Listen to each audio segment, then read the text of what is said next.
Welcome to Good News, Bad News, the Libertarian Christian Roundtable, where every other week we challenge the status quo and give you the libertarian Christian analysis of what's happening in your world.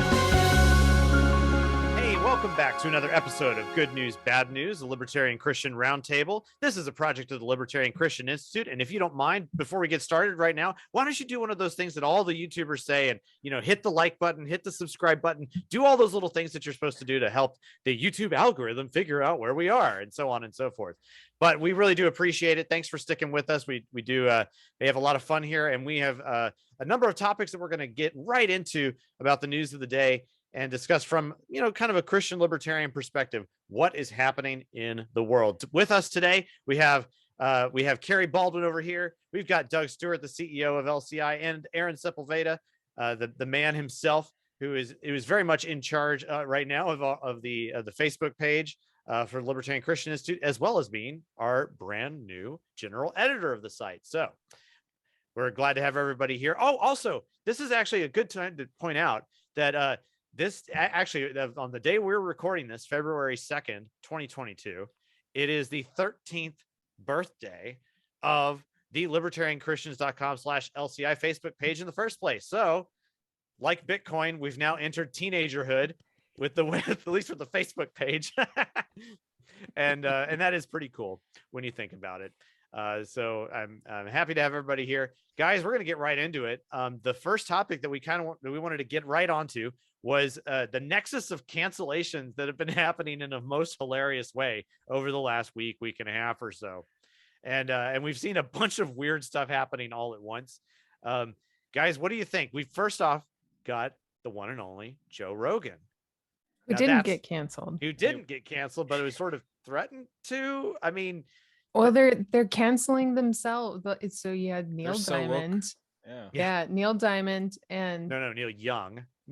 See, that's the problem. It's like our generation doesn't even care. Neil Diamond, Neil something. I saw a meme that was like, the people who actually understand what Spotify are don't know who Neil Young is, and the people who really care about Neil Young don't even know what Spotify is. Yeah, which is fantastic. Like, what's Spotify? So we're talking about two Neils?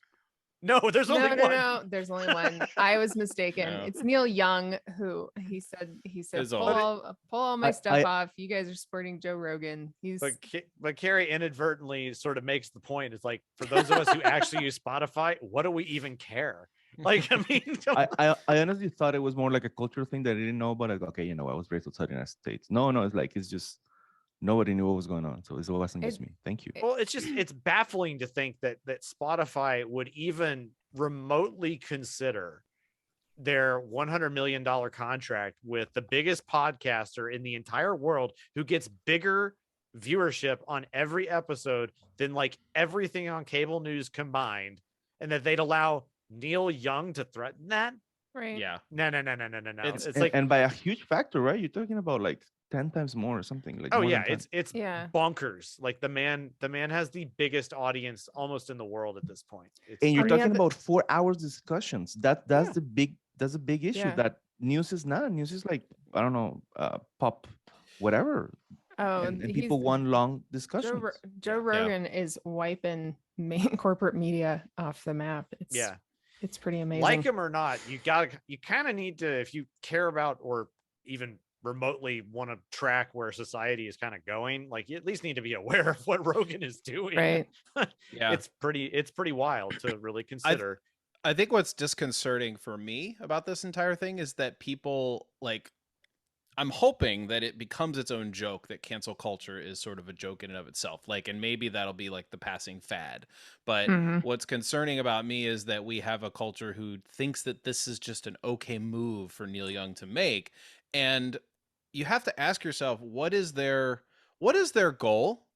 Yeah. So Neil Young, let's just say, just hypothetically, that Joe Rogan should be canceled by Spotify because Neil Young calls attention to something egregious, and Joe Rogan's kicked off Spotify. Do you think he's just not going to be a voice in the world anymore, that people just aren't going to listen to him? He's going to find another way to be listened to. This is like, there's nowhere in the world that you can go to where you can't find Joe Rogan if he were not on Spotify. Before he was on Spotify, he was on YouTube, and I guess just sort of on the free web. And so it's like, what's the end game here? Their problem isn't really with Joe Rogan, it's that Joe Rogan is popular. And the persona of Joe Rogan, what is interesting, and I didn't really know who Joe Rogan was until about 2 years ago. And I've started to listen to basically YouTube interviews that he's done that are I wouldn't say old, but some of them are old, like ones he did with Jordan Peterson pre-pandemic and some other people. And I'm just like, he's just this curious guy talking to interesting people. It's not like he's an anchor espousing a view. He's not Tucker Carlson. He's not what's the woman who looks like her on MSNBC? Looked like Tucker Carlson on MSNBC. Rachel Maddow. Not Rachel Maddow. Like, no, seriously, I saw somebody do a. They did a face swap, and it was like no change. Yeah. Anyway, not to put either of those people down, even as much as well-deserving though it may be. Well-deserving though it may be. It's just like, what do you guys think you're doing here? Like, people like Joe Rogan. Why can't people like Joe Rogan? They're even eating their own. I mean, Whoopi Goldberg was canceled or else suspended for 2 weeks for just a stupid comment about I don't even remember. Yeah, well, actually, that was speaking of anchors and the views. She said, right. I believe what she said had to do with saying something about the Holocaust wasn't about exactly race. what it was. Yeah. And I'll share this here. You can see this on the CNN Entertainment. And the point she was trying to make was essentially that when you look at a person who is Jewish, you don't necessarily know that they're Jewish, whereas you do know somebody is a black person or not. Which is, I mean, non-controversial. What? Like, what's the point? But it also is kind of silly because it also is just wrong. Like, about at least with what the Nazis were trying to do. Right. And it's like her understanding of the situation is just wrong. But that doesn't mean that she should also get, ejected for 2 weeks from her show. Like, that's stupid. I mean, that's what's baffling about it all, is that despite the fact that, okay, yeah, you made a dumb comment, and like, you're obviously, not particularly well versed in history, but it doesn't mean you shouldn't be on your show either. But that brings up a good point, because I mean, even Joe Rogan, he came on, he made a little selfie video sort of responding to this Neil Young thing. And he said, look, I'm not always right. I'm oftentimes thinking out loud as I'm, interviewing these people. I've said things that, I would go back and say, yeah, it's a mistake. I'm not necessarily espousing these things. Yeah. I'm just having a conversation with people who, have different ideas, and I'm just letting them talk, basically. And, so Spotify is allowing him to carry on allowing him, quote unquote, to carry on a dialogue with people who have different ideas.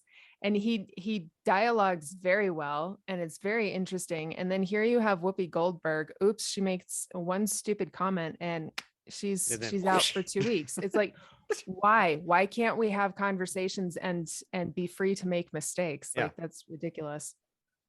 Yeah. I still want to see her back on Star Trek. On the other hand, I hear Yoko Ono is threatening to put her music on Spotify if they don't take Joe Rogan off. Oh, no. Gonna have to go. I won't be able to avoid her anymore. Oh, no. I would cancel Joe Rogan and Spotify together if that happens. Yeah. Everyone. That's it. You're done. I'm not even on Spotify. Well, wild. Well, and who knows what's next? And in the next edition of The Left is Eating Themselves. Right. Okay. Speaking of, yeah.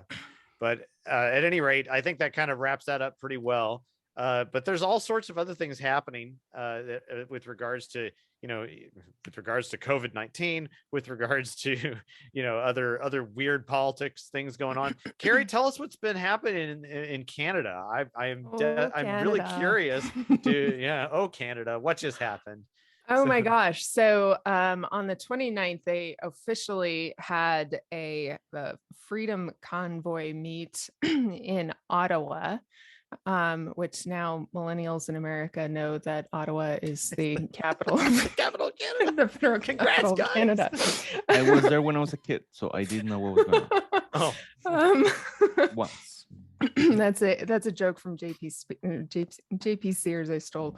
Anyways, yeah, so you ended up having and I don't know what the final numbers were, but the last number I heard was something like 50,000 truckers who came in from every direction, like literally north, east, south, and west, and just I didn't know Canada had that jammed. many truckers. I know.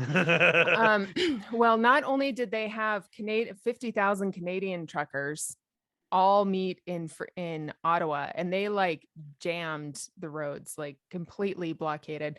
They had something like 100,000 vehicles and untold numbers of people who all met at Parliament and all across Ottawa.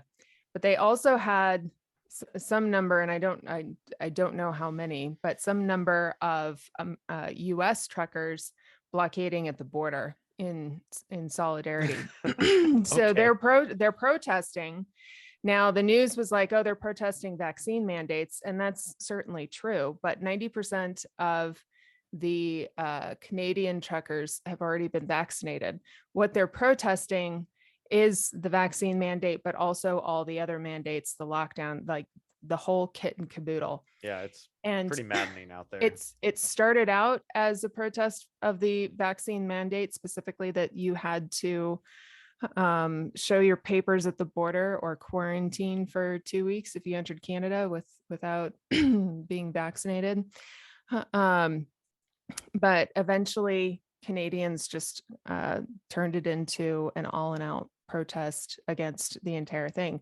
And Trudeau had the nerve to come on and say, this is a small fringe group with unapproved opinions, and they should just go home. Did he literally said use the unapproved word opinions? Unapproved Yeah. opinions? Yes. Wow. Yeah. What? Wow. It's and small fringe group, and they've discussed it. Like Canadians are disgusted with them, and it's like, which ones? Because they don't like, they're all out there. Yeah. Well, hey, all this is encouraging because all it takes is a small fringe group to change people's attention. If who would have predicted that it would be truckers? Yeah, right. Fantastic. Right? I think it's great. I think it's From the north. fabulous. And they literally Canadian truckers. I saw some on the ground cell phone footage, and they were literally like at the doors of Parliament with their trucks, honking their horns, like pulling on their freaking horns, like laying on it you had to have, I'm sure there were people there with earplugs, because it was insane. And they've been doing that for the past, what's today, the 2nd, 4 days. They've been there, they've packed it in. They said they're not leaving until Trudeau steps down, and they Wow. remove all of What'd be mandates. really great is if they all ran out of gas and then they couldn't move. Conveniently, though, Trudeau came down with COVID yesterday and was shuffled off to an undisclosed location where he could badmouth them. Oh, he more. can Probably in the back of a convalesce. truck. Mhm. Yeah. Maybe Convalescing in Canada. Fantastic. Well, who knows where that's going to end up. I'm still stuck on he actually said unapproved opinions. Yeah, that's bizarre. That's it. That's actually scary. He also tried thankfully to say that wasn't Biden, but he probably could have said it. he also tried to say that this was a group of white supremacists.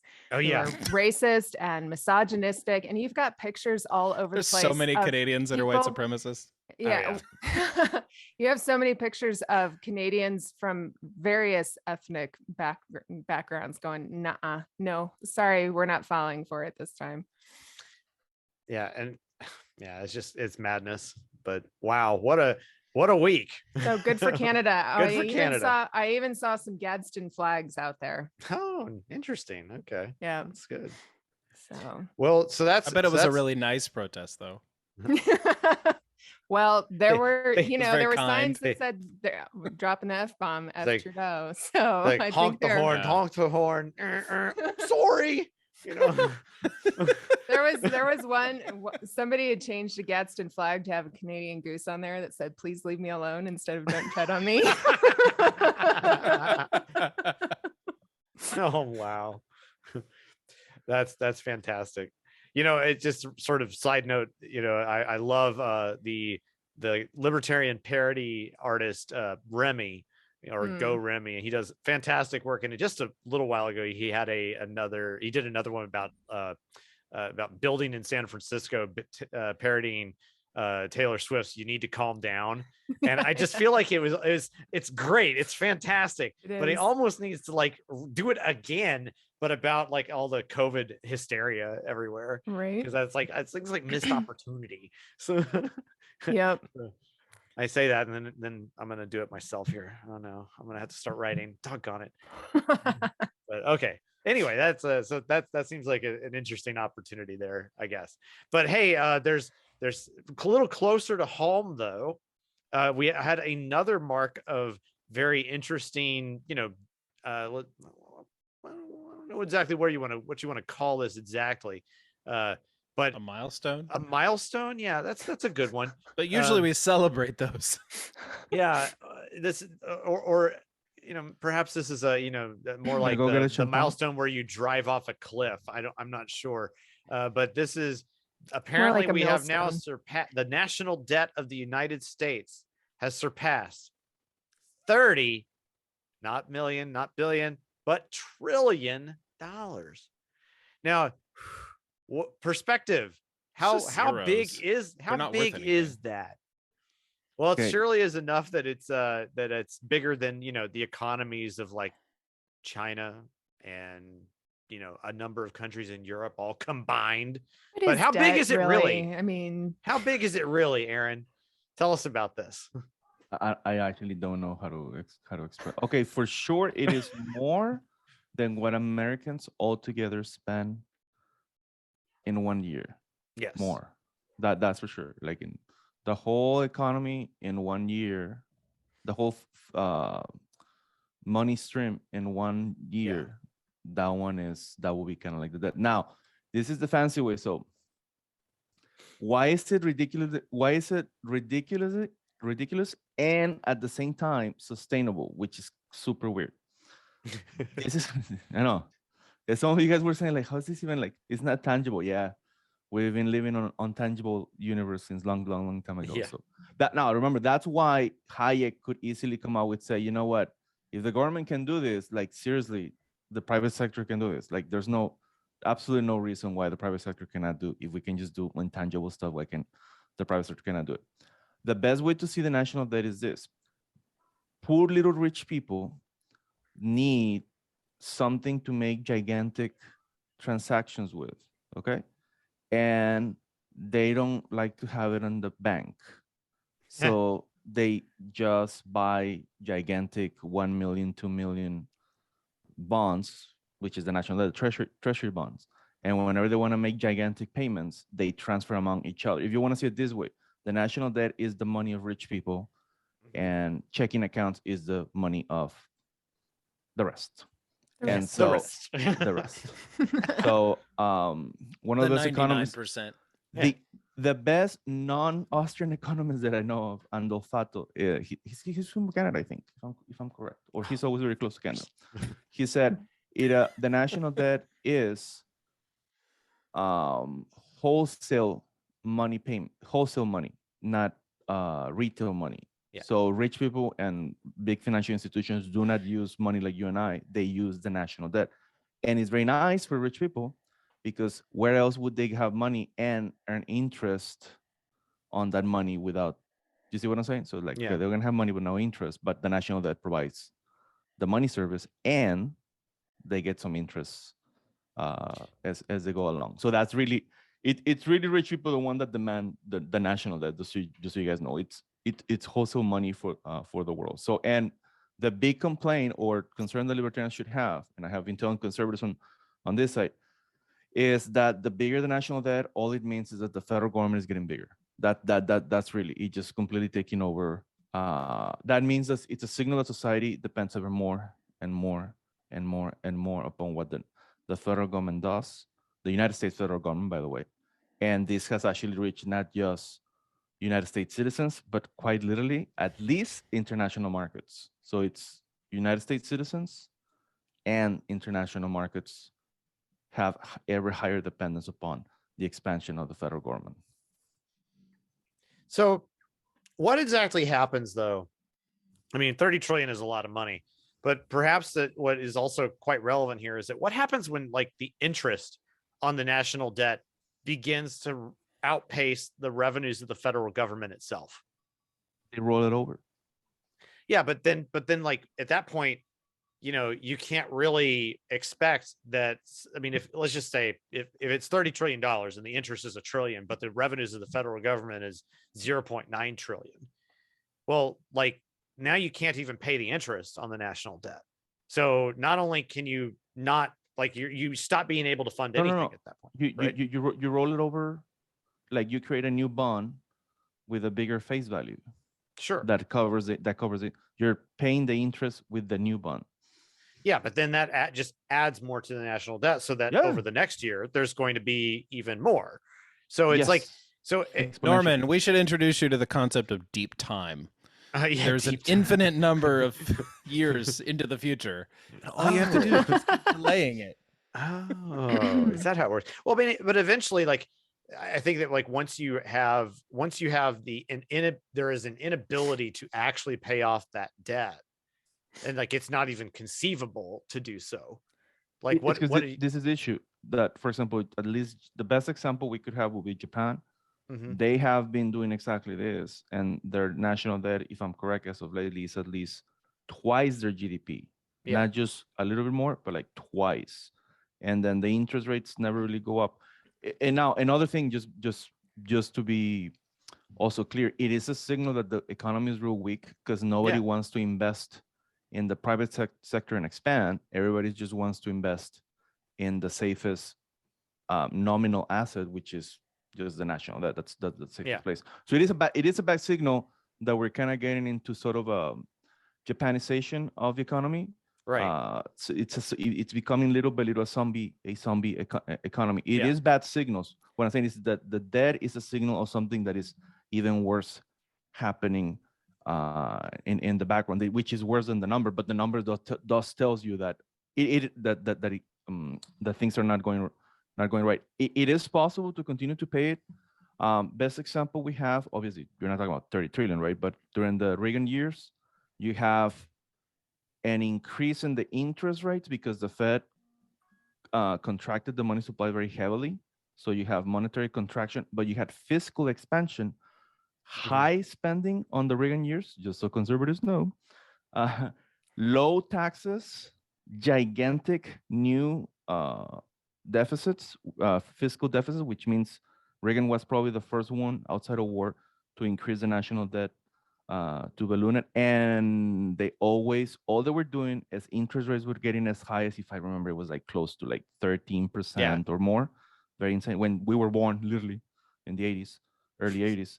All they were doing, it was the new bonds were literally, let's say the first bond is $1 million plus, I don't know, $20,000.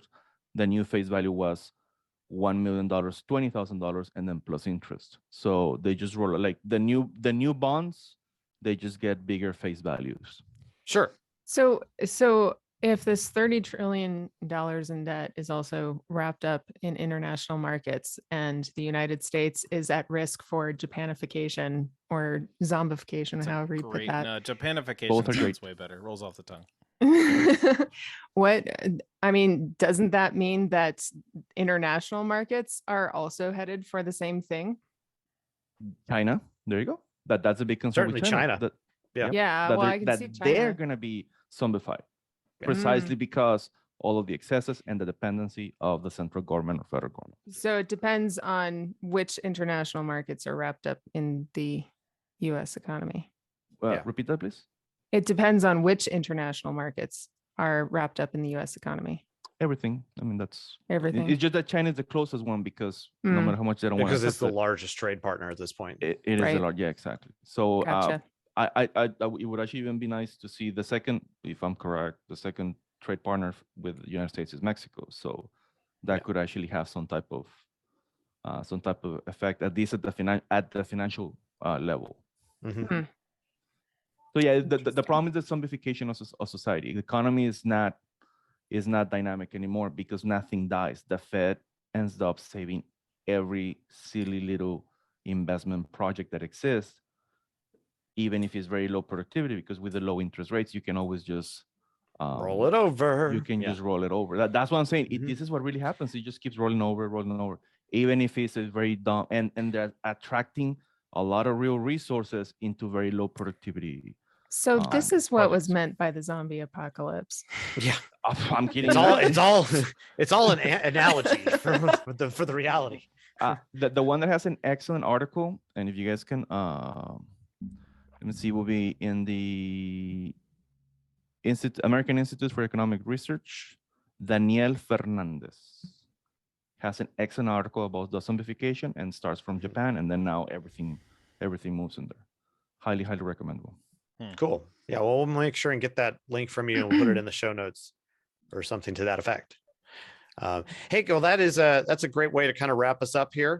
It has been fun talking with my good friends on these eclectic topics here.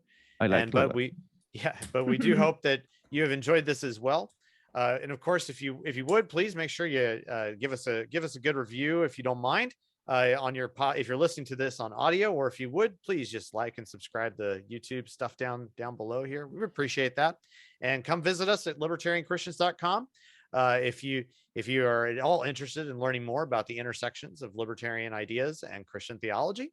And finally, of course, if you have a question that you'd like to ask the crew, please go to libertarianchristians.com/contact and send us a message. We'd be glad to hear from you. So until next time, this has been Good News, Bad News. Thanks a lot, guys.